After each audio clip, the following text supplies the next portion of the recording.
going to tell about 2-3 stories. I'm going to keep it real short. I remember my graduation, speaker got up there, went on forever, blah, blah, blah, blah, blah, blah, blah, blah, blah. So I'm going to keep it short. Number 1, put God first.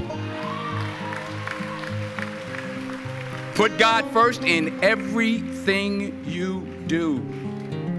Everything that you think you see in me, everything that I've accomplished, everything that you think I have, and I have a few things, everything that I have is by the grace of God. Understand that. It's a gift. 40 years ago, March 27th, 1975, it was 40 years ago, just this past March, I was flunking out of college. I had a 1.7 grade point average. I hope none of you can relate. I had a 1.7 grade point average. I was sitting in my mother's beauty shop. They still call it beauty shop now? What they call it now? Yeah, I was sitting in the beauty parlor.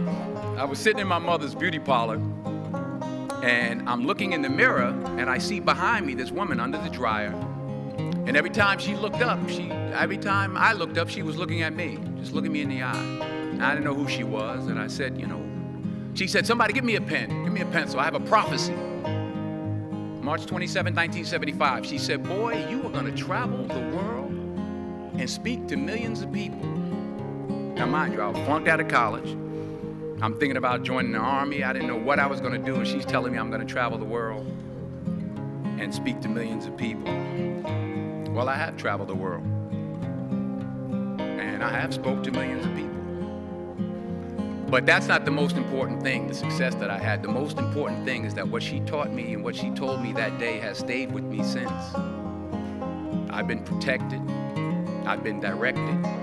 I've been corrected. I've kept God in my life, and it's kept me humble. I didn't always stick with him, but he always stuck with me. So stick with him in everything you do. If you think you want to do what you think I've done, then do what I've done and stick with God. Number 2, fail big. That's right. Fail big.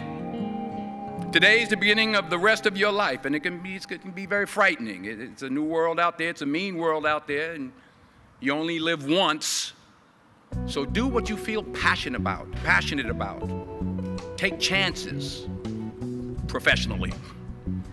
Don't be afraid to fail. There's an old IQ test, was 9 dots, and you had to draw 5 lines with a pencil within these 9 dots without lifting the pencil. The only way to do it was to go outside the box. So don't be afraid to go outside the box. Don't be afraid to think outside the box. Don't be afraid to fail big, to dream big. But remember, dreams without goals are just dreams, and they ultimately fuel disappointment. So have dreams, but have goals. Life goals, yearly goals, monthly goals, daily goals. I try to give myself a goal every day. Sometimes it's just to not curse somebody out. Simple goals, but have goals. And understand that to achieve these goals, you must apply discipline and consistency. In order to achieve your goals, you must apply discipline, which you have already done, and consistency every day, not just on Tuesday and miss a few days. You have to work at it every day. You have to plan every day. You've heard the saying, we don't plan to fail, we fail to plan. Hard work works. Working really hard is what successful people do. And in this text, tweet, twerk world that you've grown up in, remember, just because you're doing a lot more doesn't mean you're getting a lot more done. Remember that. Just because you're doing a lot more doesn't mean you're getting a lot more done. Don't confuse movement with progress.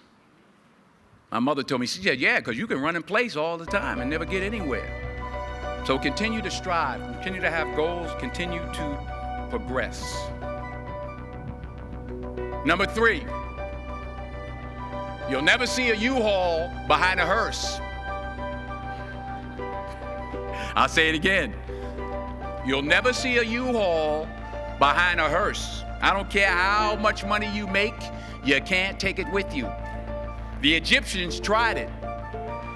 They got robbed. That's all they got. You can't take it with you. And it's not how much you have. It's what you do with what you have. We all have different talents. Some of you will be doctors, some lawyers, some scientists, some educators, some nurses, some teachers. Yeah, okay. Some preachers. The most selfish thing you can do in this world is help someone else.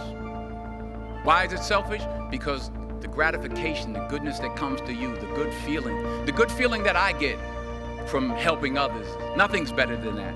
Well, one or two things, but nothing's better than that. Not jewelry, not big house I have, not the cars, but it's the joy. That's where the joy is, in helping others. That's where the success is, in helping others. Finally, I pray that you put your slippers way under the bed tonight, so that when you wake up in the morning, you have to get on your knees to reach them.